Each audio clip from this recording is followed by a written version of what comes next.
வணக்கம். இன்றைக்கி ஒரு சூப்பரான விஷயம் பார்த்துடலாங்களா? கடந்த ஒரு 6 மாதமாக சில பிரச்சனைகள் வந்து இந்த ஏர்போர்ட்டில் போயிட்டுருக்கு.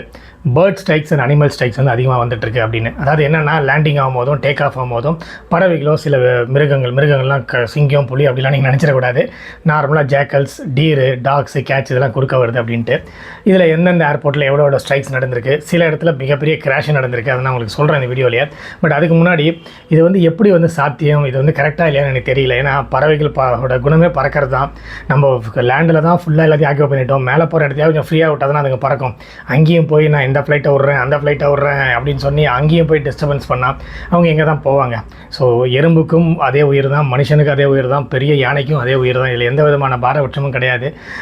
இதை சொல்ல வரேன்னா, இப்போ நம்ம ஒரு ஹில் ஸ்டேஷன்லாம் போகிறோன்னு வைங்களேன், டக்குன்னு நம்ம வண்டி நிறுத்திடுவாங்க. அங்கே போகிற யானை வந்து ரோடை கிராஸ் ஆகுதுன்னு. யானை ரோடை கிராஸ் பண்ணல, அது வந்து அதோட பாதையில் போயிட்டுருக்கு. நம்ம அந்த இடத்துல ரோடை போட்டு நம்ம இந்த இடத்துக்கு போனோம், ரீச் பண்ணுறதுக்காக நம்ம ரோடு போட்டுட்டோம்.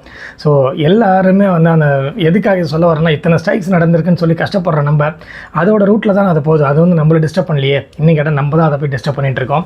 அந்த விதத்தில் எத்தனை ஸ்ட்ரைக்ஸ் நடந்திருக்குன்றது பார்ப்போம். டெல்லி ஏர்போர்ட்டில் 169, மும்பை ஏர்போர்ட்டில் 67, பெங்களூரு ஏர்போர்ட்டில் 76, சென்னை ஏர்போர்ட்டில் 39, அகமதாபாத் ஏர்போர்ட்டில் 81, ஹைதராபாத் ஏர்போர்ட்டில் 37, கொல்கத்தா ஏர்போர்ட்டில் 45, பூனே ஏர்போர்ட்டில் 31, நாக்பூர் ஏர்போர்ட்டில் 24, புவனேஸ்வர் ஏர்போர்ட்டில் 39, கோயம்புத்தூர் ஏர்போர்ட்டில் 25, கொச்சின் ஏர்போர்ட்டில் 28, கோவா ஏர்போர்ட்டில் 15, கவுகாத்தி ஏர்போர்ட்டில் 21, பாட்னா ஏர்போர்ட்டில் 24. அது மட்டும் இல்லாமல் ஸ்ட்ரைக்ஸ் எங்கே நடந்திருக்கு பார்த்தீங்கன்னாக்கா, ஸ்ட்ரைக்ஸ் கிடையாது, கிராஷு. டேட் வந்து 23 November 2015. AS 350 B3 helicopter. Place வந்து Jammu and Kashmir. Death toll வந்து 7 வரைக்கும் வந்திருக்கு. இதுக்கு என்ன ரீசன் சொல்கிறாங்க அப்படின்னு பார்த்தோன்னாக்கா, வல்ச்சர் வந்து நடுவில் கிராஸ் ஆகிடுச்சு, விண்ட்ஷீல்டு வந்து டேமேஜ் ஆகிடுச்சு. அதனால் பைலட்டுக்கு வந்து விஷன் வந்து இம்பேர்ட் ஆகிடுச்சு. அது மட்டும் இல்லாமல் எலக்ட்ரிக் கேபிள்ஸ்லாம் கொஞ்சம் சாப் ஆனதுனால பிளேன் வந்து கிராஷ் ஆகிடுச்சு அப்படின்னு சொல்கிறாங்க. ஹெலிகாப்டர் வந்து கிராஷ் ஆகிடுச்சுன்னு சொல்கிறாங்க.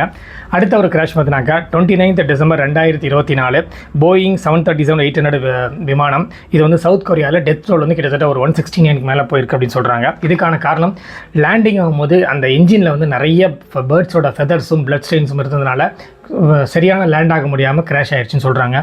இது எப்படி தான் வந்து ரீசனாக இருந்தாலுமே இதுக்கான கரெக்டான ரீசன் என்ன, எப்படி இருக்கலாம், இதுதான் காரணம். பட் ஆனால் இதுக்கு அவாய்ட் பண்ணுறதுக்கு ஒரு ரீசன் கிடையாது. ஏன்னா அவங்களோட பாதையில் அவங்க போயிட்டுருக்காங்க, நம்மளோட பாதையில் நம்ம போயிட்டு தான் இருக்கணும்.